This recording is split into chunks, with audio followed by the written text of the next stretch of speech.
for next year.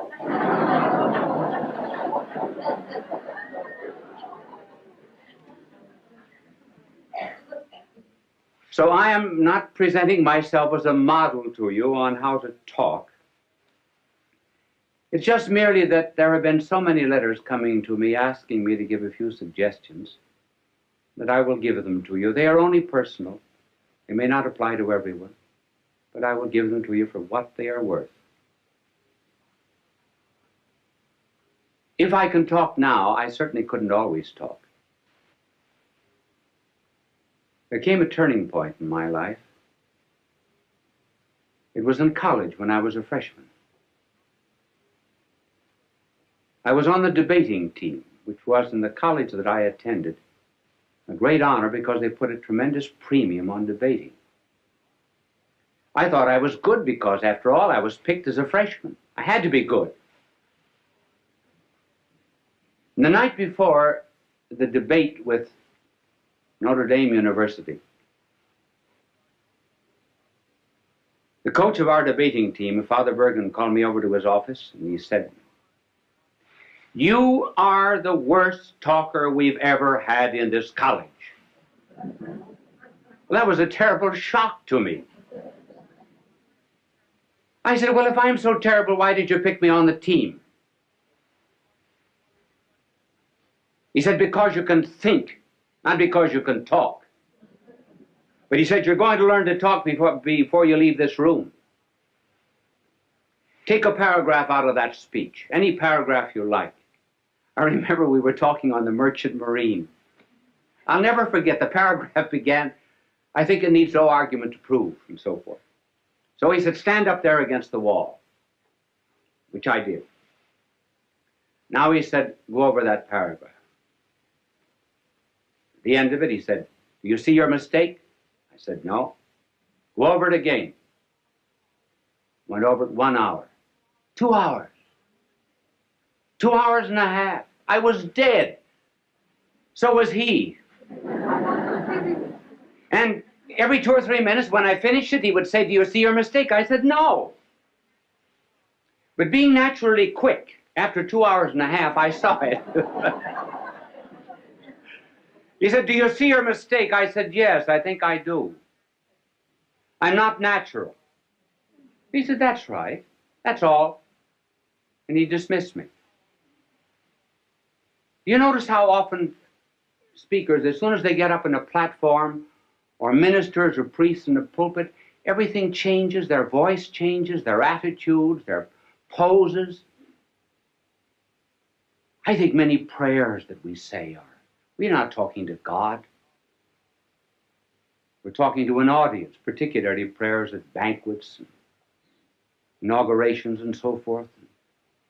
And we put on artificial poses. "Oh God, we ask thee to send down upon us thy benediction, thy blessing upon the sailors who are at sea, the merchants at their counting table, the lawyers at their bar." Well, that's not the way people talk. So, being natural and preparing a talk, what would be some suggestions? Now, the way I prepare a talk is not perhaps the way everyone would want to do it, but I can only give you my way. In order to prepare a talk, one must do a tremendous amount of reading. Each one of these telecasts of mine would represent between 20 and 40 hours of study.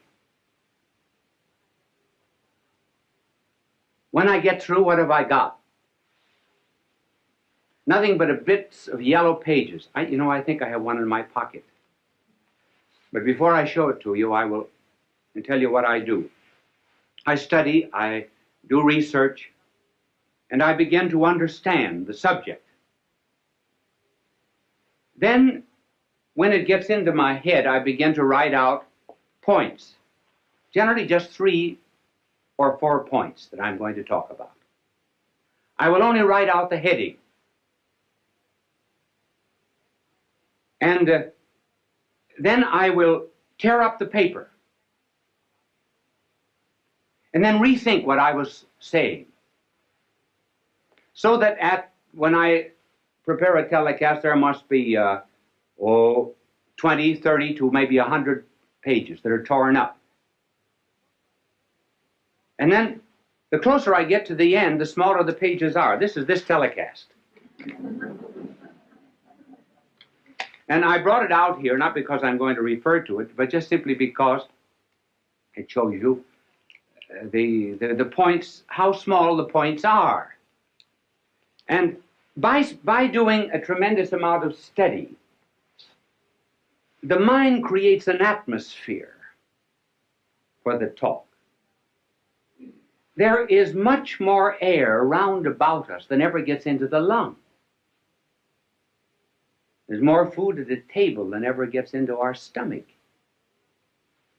There are more things to see in nature than ever comes into the eye. And so when one rises to give a talk, one should have an atmosphere, a circumambient knowledge round about that one can pull in this idea or that, as it were, from the air while you're talking. So that instead of writing out the speech, word for word beforehand, and then memorizing it like this, one thinks it from the head out. That's the reason you tear up the paper, so you don't have any information. You have to think it. Then you write down the ideas again.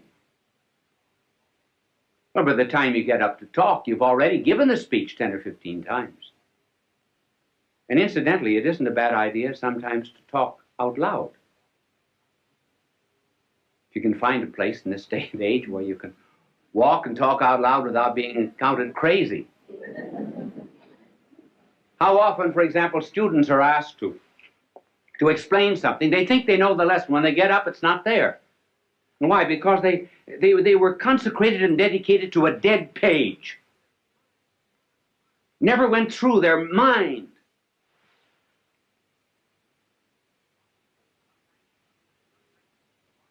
Sometimes teachers are just textbooks wired for sound. And studying is nothing but what is in print, passing from the mind of the book to the notebook of the teacher, or rather from the notebook of the teacher to the notebook of the student without passing through the mind of either. Now, this method of preparation is not, is hard. It's very much easier to write something out and then to learn it than to do it this way. Sometimes if you do not feel well when you're giving a telecast or a lecture, thoughts do not come. You cannot always recall exactly what you had in your mind. But at any rate, there's a spontaneity. That's what people like. Even the mistakes you make. Now, one of the reasons, for example, why people like to have me draw is because everybody in the audience can draw better than I can. They feel they're far superior, and rightly so. So if I make a mistake in talking, fine. That's good. They say, I could do it just as well as that. And they can. This method, while it's harder and is a wonderful preparation for absorbing knowledge, has difficulties. One difficulty is that there are some people who give speeches who must write them out. For example, the President of the United States has to have his speeches written because every word is important. Then, too, there are some things that are not worth learning.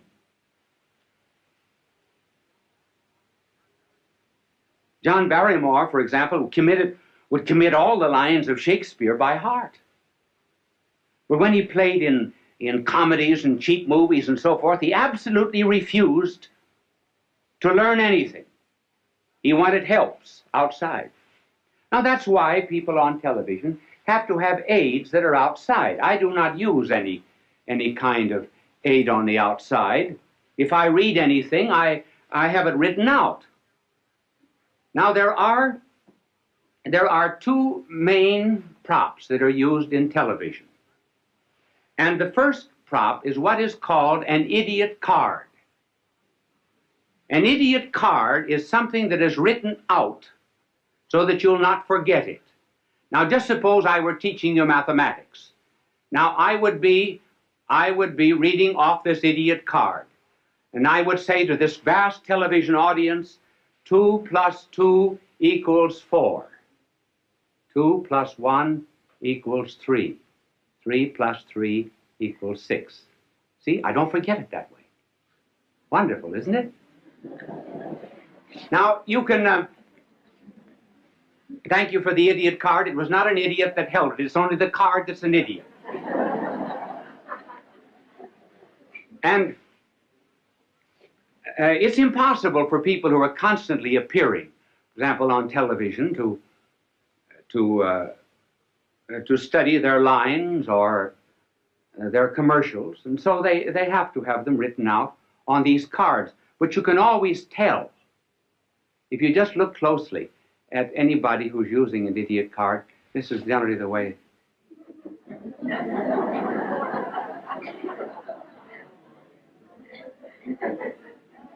So do not be hard on them. If I were saying something that was not worth committing to study, I certainly would use one too. Now there's another prop which is better, and that is what is called a teleprompter.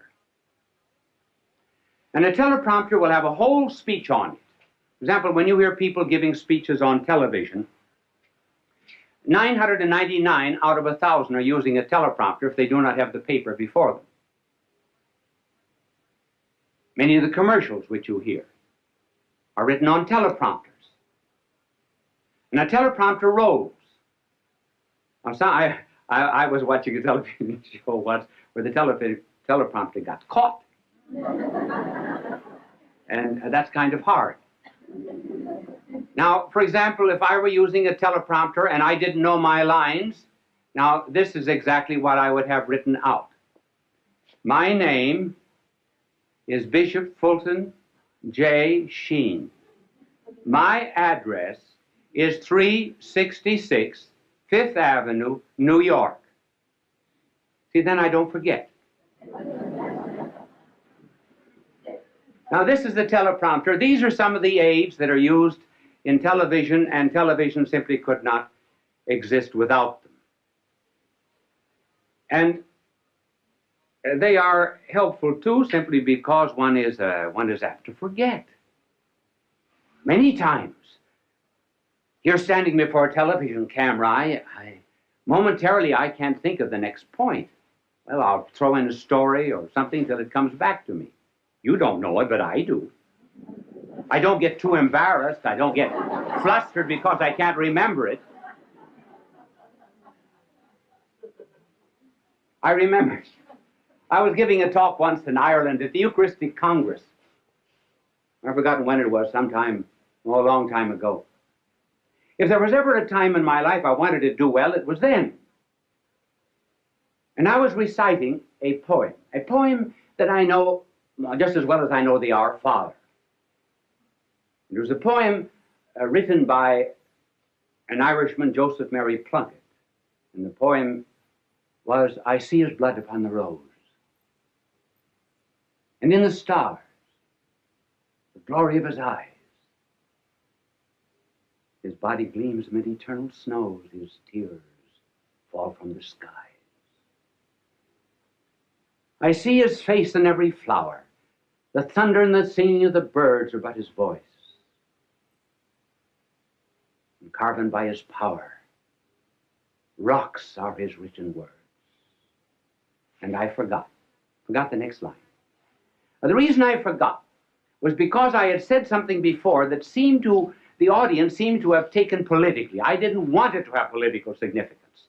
So while I was reciting this poem, I was giving myself an intellectual spanking. And I spanked myself so hard that when I got to the 9th line of this poem, I forgot. And I said to the audience, I forgot. Well, tremendous crowd there, tens of thousands of jaws dropped in disappointment. And when an Irish jaw drops, it collapses. So I had to get myself out of the difficulty. There came to me then a line of Patrick Henry. Not the one that you know. Oh, Patrick Henry also said something else.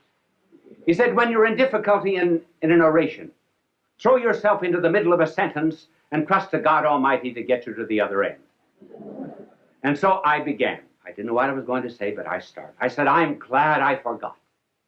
So I didn't know how I was going to continue, so I started again. If I had ever wished to have forgotten anything, so I thought I'd give myself another jump on the springing board. If I had ever prayed to have forgotten anything, I should have prayed to have forgotten these lines of Joseph Mary Plunkett. I think there's beautiful symbolism in their forgetfulness. And that symbolism is that standing on the anvil of Ireland's soil, one should be able to hammer and forge out the sparks of his own poetry and not be dependent upon a magnanimous soul like Joseph Mary Plunkett.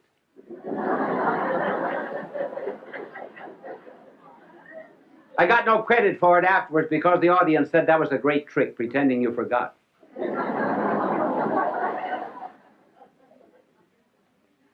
It is always well to be prepared for such unexpected moments when you do forget. And even better still, when you're at a banquet and called upon to give a talk.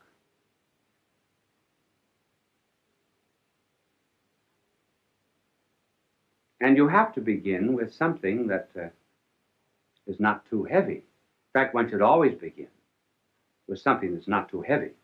For example, you just simply cannot begin a speech by saying, ladies and gentlemen, accipitor frontalis, the convoluted convolutions, the metaphorical abicliarum pelviarum. That's a little too serious.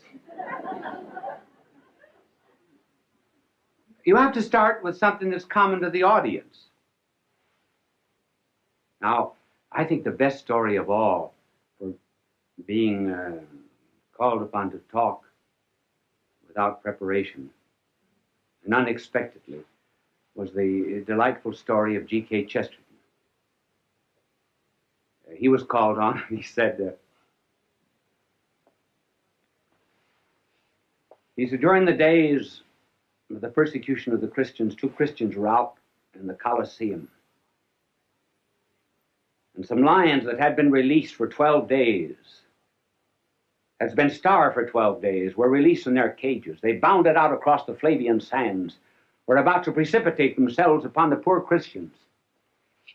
When the Christians reached out their arms, put them around the lion's neck, and began to say something in the lion's ear. Well, the emperor was furious. He came for blood, not comedy, because the lions went back again to their cages without touching the Christians.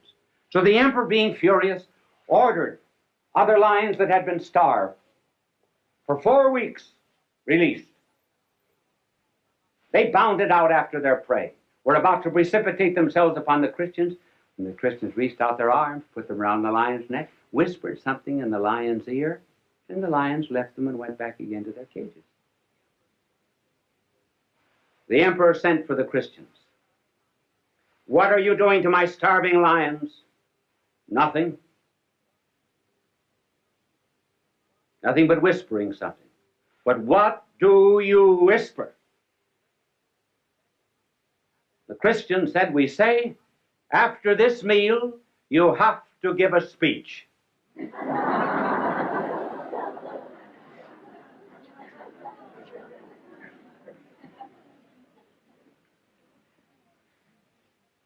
So a preparation is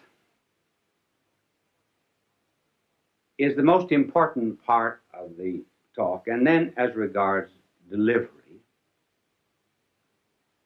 what is important is sincerity, meaning what you say. Children are the best judges of anything that's heard on television. I do not mean dramas where there's an artificial emotional interest created. But children who may not understand what is being said. they know whether the speaker is sincere or not. Incidentally, that's a good word, sincere.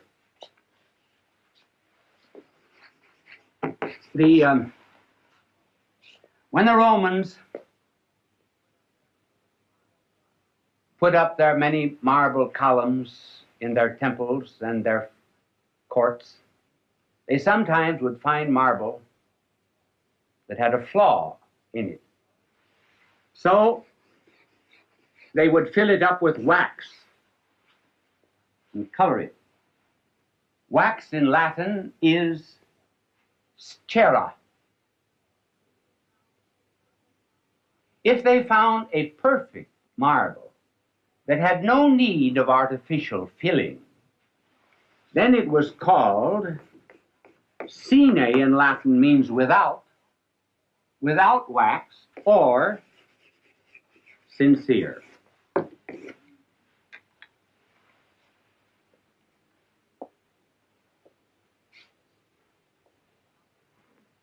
This is about the only suggestion that I would give for delivery. One just simply feels what's in his heart, that's all. Out of the abundance of the heart, the mouth speaketh. And one must not be too long. It's always better to have an audience say, I wished he talked longer, than to have them say, he had 3 good chances to quit.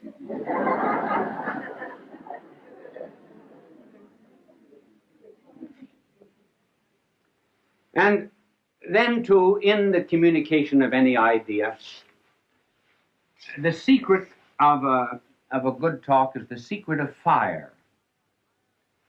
Fire has 2 qualities, heat and light.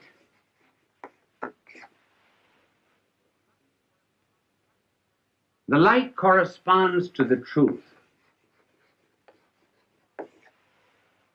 The heat corresponds to the zeal, to the passion,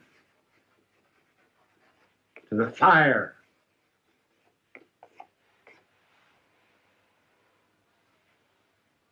And the fire and the passion come always from the truth. When one is on fire with anything, and really believes in it, all the words come out naturally. And above all things else, the making of an orator, too, is really on his knees. Because the power to make an audience feel what you're saying does not come just from these fires. It comes from fires that have been stolen from heaven and given to the speaker. This is influence. This is power. Fulton J. Sheen is indeed a man for all seasons. He walked a paced beat, allowing us to glimpse his nature and ponder its worth and to enjoy its presence. Bishop Sheen authored over 90 books. He broadcast countless radio and television programs and ministered in many parts of the world to people of every belief. As he said many times, it is not a unity of religion we plead for, but a unity of religious people. We may not be able to meet in the same pew, but we can meet on our knees. The bishop wrote 94 books, recorded countless radio shows, and appeared on hundreds of network and syndicated television programs. His legacy is a treasure of joy that transcends time and helps us to believe that truly life is worth living. Really, was because of this incident. This particular day, I was too busy to go to dinner, so in the afternoon I went into a grocery store to buy some graham crackers. And in the back of the store was a mother with her 4-year-old son. He just pulled a bottle off the shelf, a bottle of vinegar, and broken the bottle, and the pieces were on the floor along with the vinegar. The mother was saying to him repeatedly, "Pick up those pieces." And the more she insisted on it, the more he refused. And she would have loved to have cracked him, but she didn't want to look too cruel before the customers, and the father was there, and of course he was busy, and that gave him the very happy air of neutrality. He didn't have to interfere. And finally, the mother was intense with rage. You could see what the father was saying. He was saying the kid's just exactly like her folks. And you know very well what she was saying, stubborn like the old man. And but in any case, she finally picked up the kid like a rag doll and went off the premises with him. And so it set me thinking and brought the subject of this telecast. Who won?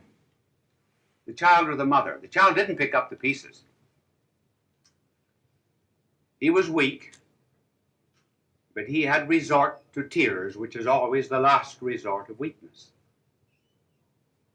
She was strong, but did she win? Well, she resignated a certain amount of power, but she had to do it. And that got me thinking about the strong and the weak. And it was put very well by a European doctor, Dr. Jean de Rougemont, who said, if I am stronger than my neighbor, I despise him. If I am weaker than my neighbor, I fear him.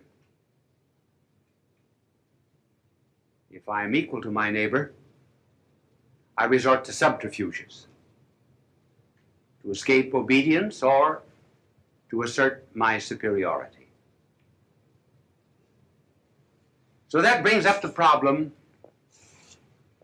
how are we going to solve this tension between, well, the rich, the poor, the educated, the uneducated,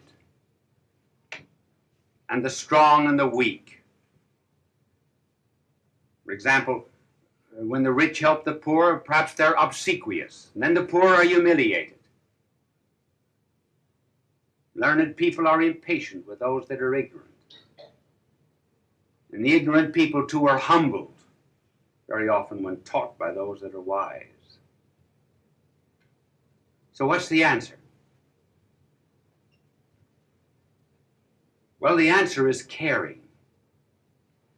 Now, I'm going to try to tell you what caring is, but I'm going to do it, first of all, in an abstract way, so you'll think I'm learned. Then we will give examples. And it is this. The strong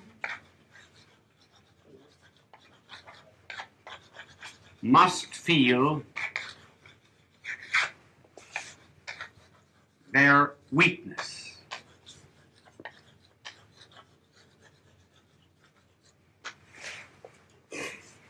Strong must feel their weakness. The rich must feel their poverty. The wise must feel their ignorance. How can this be done? Well, let the strong begin to examine themselves and find out how weak they are, first of all. You think you're real strong? Strong-minded, strong-willed? Did you keep the last New Year's resolution? Do you keep on a diet? I know a woman who went into a gymnasium and the instructor said you have to chin yourself 20 times a day. She said, which chin?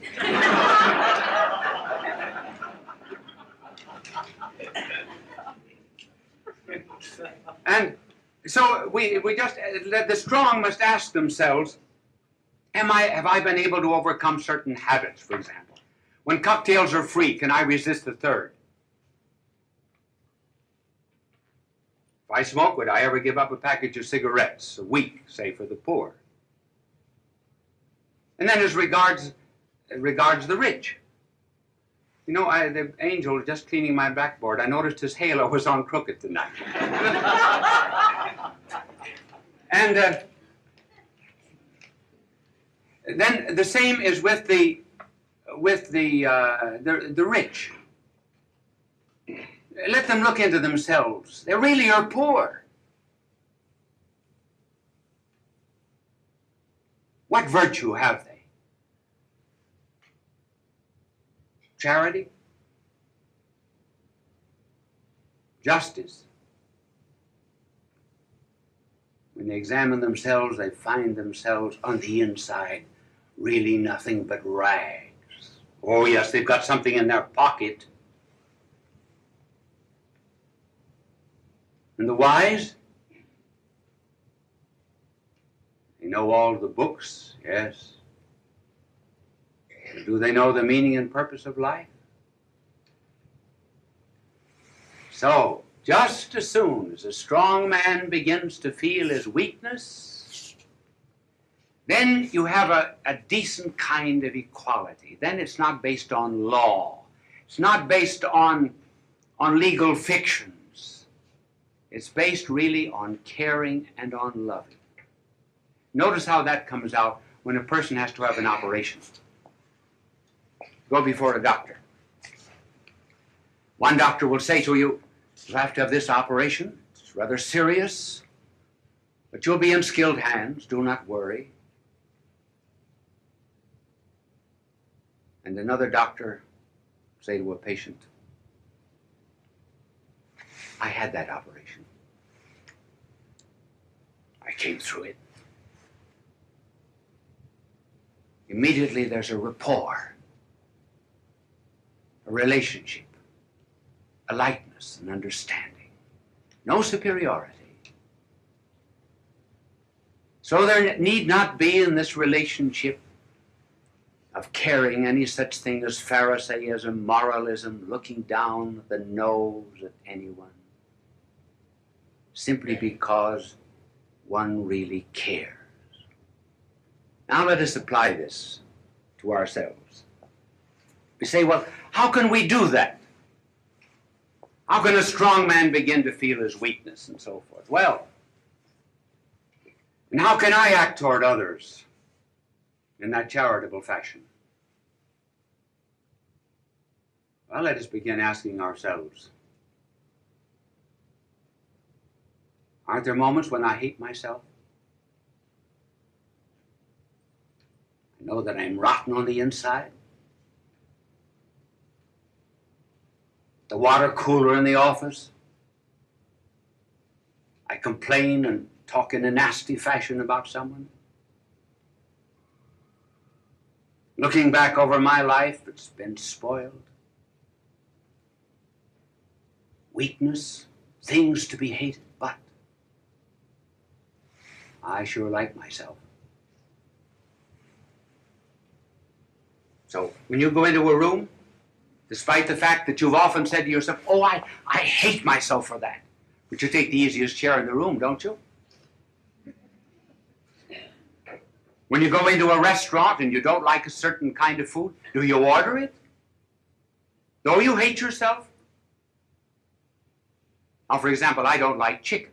I announce that every 2 years over the television in case I'm invited out to dinner. And this is about the time to announce it. I will tell you the reason why, actually. The reason is that when I was a boy, my father would send me out to a farm during the summer vacation and sometimes on weekends. And the farmer would give chicken dinners every time I went out, and I had to wring the chickens' necks. I rang, I think, in round numbers, 7,683 chickens' necks. So when I go into a restaurant, do I order chicken? No. Despite the fact, for example, that there are many things that I know I find very despicable in myself. Now, if I, who hate myself, find much that is lovable, if I, who know all of my weaknesses, and still take good care of myself, If I am that way to myself, why can't I be that way to my neighbor who's weak too?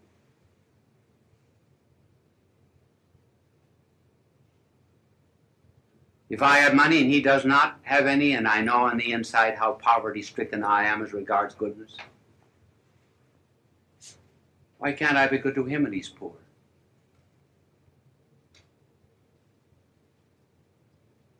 This is the basis of caring. Then I belong to the companionship of the needy, the fellowship of those that are looking for help. I'm not above them. I am one with them. Did you ever ask yourself why our blessed Lord should have said, love your neighbor as yourself? Why did he not say, love your neighbor more than yourself? Well, because if you love yourself, knowing really the way you are, then if you give that kind of love to your neighbor, you really are wonderful. You're marvelous. And then, of course, the greatest reason of all is, well, I'm loved by God. Therefore, I've got to love everybody else. I must not say, for example, God loves everybody, therefore God loves me. No. God loves me, therefore he must love everybody. So you see, the basis of caring is this real kind of love. And what a difference it makes. Here was a girl and a only child of a husband and wife who were always quarreling. She grew up unwanted, unloved, and she lost faith in fellow man. She even lost faith in herself. And so as a young woman, she was miserable and unhappy. And in the town was a rich young man who fell in love with her. And he saw beneath all of that rough exterior not a rhinestone in the rough, but a diamond in the rough. And immediately she changed. Why? She was loved. She was cared for. She had worth. In one of our leper colonies, there was a visitor said to one of the nuns who was washing the feet of a leper. He said, "Sister, I wouldn't do that for $1 million. And she said, "Neither would I." But she cared because she loved. She didn't consider herself above anyone in that camp. I heard of a woman who went to a mother and said, "I would give 20 years of my life to have 2 children like that." And the mother said, "That's just exactly what it cost me."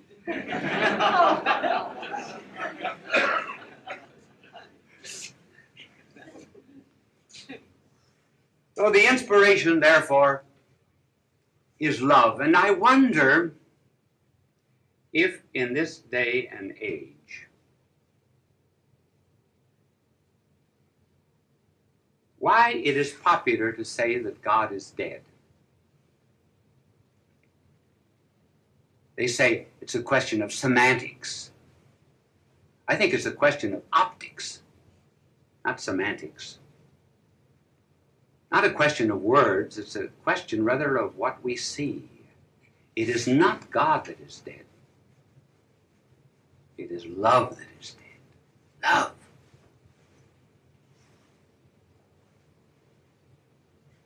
Just let any of these so-called scholars who say that God is dead go out and do a little loving. I do not mean necking, sexing, fornication, adultery, homosexuality. I mean loving. I mean caring. I mean having encounter with people. I mean realizing that we're not better than anyone else. simply because we know ourselves better than anyone else. We know how base we are, and we cannot know nearly as much about them as we know about ourselves. Let them go out and begin to love in that way. Love their neighbor. Let them go down to some of the slums of Latin America. Go into the wards of some of our city hospitals. Go into the poor districts of a city.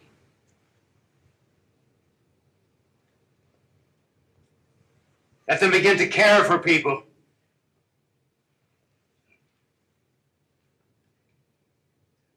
And then they will find out what love is. After all, if they do not begin to love the neighbor whom they see, how can they love God, who is invisible, whom they do not see? That's the place to start. Start with neighbor. Start with the needy. And that was what was done, remember, in the parable of the prodigal son. No, the parable of the Good Samaritan. Here is a man going down from Jerusalem to Jericho, and he's waylaid by robbers. A priest and a Levite pass by. I hate to say this, but you know, it's said.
Don't stare too hard, it's just a reflection. Besides, I don't want the attention. It's funny how a glass can show mirrors of someone I don't know. It's funny how a glass can show of someone